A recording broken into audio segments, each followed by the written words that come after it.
Hey everybody, it's Greg Rice. We're here in the bucket, Pawtucket, Rhode Island. I don't have my ring today. No click on the glass, so I'm sorry about that. And today we're going to talk about artificially low rents. Does it make sense? Does it make sense to be the landlord that keeps your rents way below market value in order to increase your profitability by minimizing vacancy, maintenance, evictions, all that good stuff? So I never gave it much thought, to be honest, because I always thought it was just a ludicrous idea. You're going to keep the rents low in order to make more money as opposed to getting maximum top dollar? How does that work out? So I want to do an example. I actually want to do it right off the cuff. Let's look at a single family home. Nowadays, you can rent that single family for $2,000 a month. And if you're one of the landlords that is going to go below market, right, artificially low, you'll probably go at $1,500. We'll do that for this example. So throughout the course of the year, if that tenant in both instances stays, the guy or gal with the $2,000 mortgage will make $6,000 more per year compared to the guy or gal keeping it at $1,500. Now, what comes into play, and I think that the strategy here is the $1,500 tenant will stay longer, right? The $2,000 tenant, maybe you get 2 years out of them, 3 years, because they're, maybe looking to consolidate or minimize their monthly expenses. You get people that move in, they're excited, it's fresh, it's new, I can afford this, my job's great, I have a boyfriend, a girlfriend, a wife, a husband, we can jointly afford this. But then as life circumstances happen, this $2,000, that gets a little hard to reach sometimes. So you might start looking for a cheaper way out. So if this tenant in the $2,000 apartment leaves, say on year 2, and they paid for 24 months now, they've paid $48,000 to live there for 2 years. If the tenants in the $1,500 place are still there, everything's flowing, everything's going, they've paid $36,000 for those same 2 years. So again, $12,000 difference. However, when these folks in the $2,000 house leave, there's going to be vacancy. Guaranteed. Let's call it 3 months vacancy.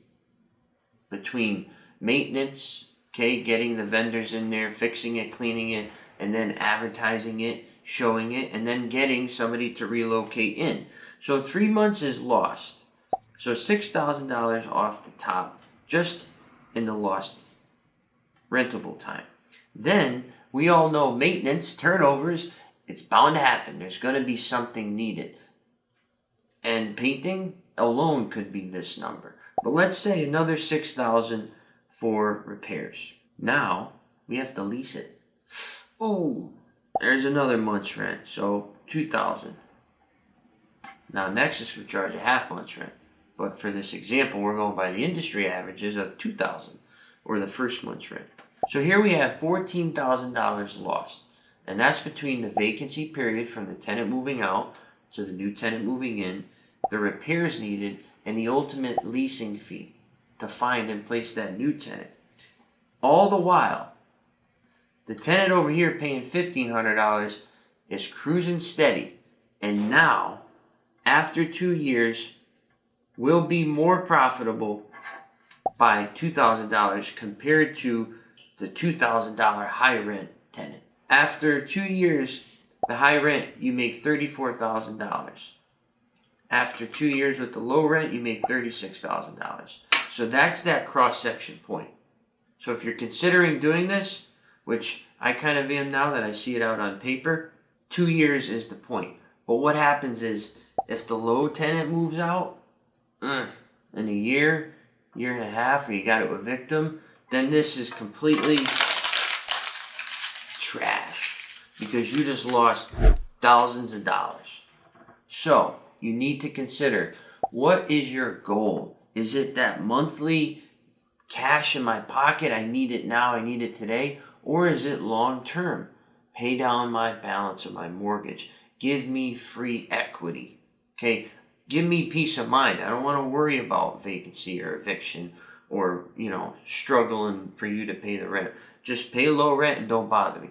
What is your preference?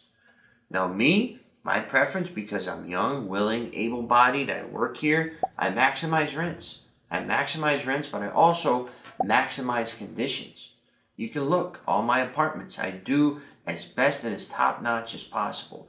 Granite counters, stainless steel appliances, tile floors, you name it, I do it because I want my tenants to have the best possible experience for the money that they're putting forward. So that's my strategy, but I have the backing of an entire army. I have the support of an entire company because I work here. You may be out of state. You may not have a company. You might be doing it on your own, so you don't have those same advantages. So you can't necessarily act the same way. So it all boils down to that. What's your network like? What are your goals like? What's your cash flow like? And heck, if you need that $2,000 to pay the mortgage, then you can't go below that. That's just absolute insanity. You also have to consider that. What are your total monthly expenses? You don't want to say, all right, I owe $2,000 to operate this house. Let me go at $1,500. Then you're for sure losing. Okay, don't do that. But I'm saying if you have some meat on the bone, maybe your mortgage is $1,200 a month, and you know that that's what you need to cover the expenses. Renting it for $1,500 is not the worst idea. It's going to be slow and steady. But again, rented for $2,000, you're like, I can make $800 a month. But again, if they move out, if they get evicted, if they split up, whatever, then you're dealing with the turnover, the maintenance, all that good stuff. So I'm glad we did this. This was definitely organic, off the cuff, and it worked out great. If you have any feedback, let me know. Once again, Greg Rice here, your property managed.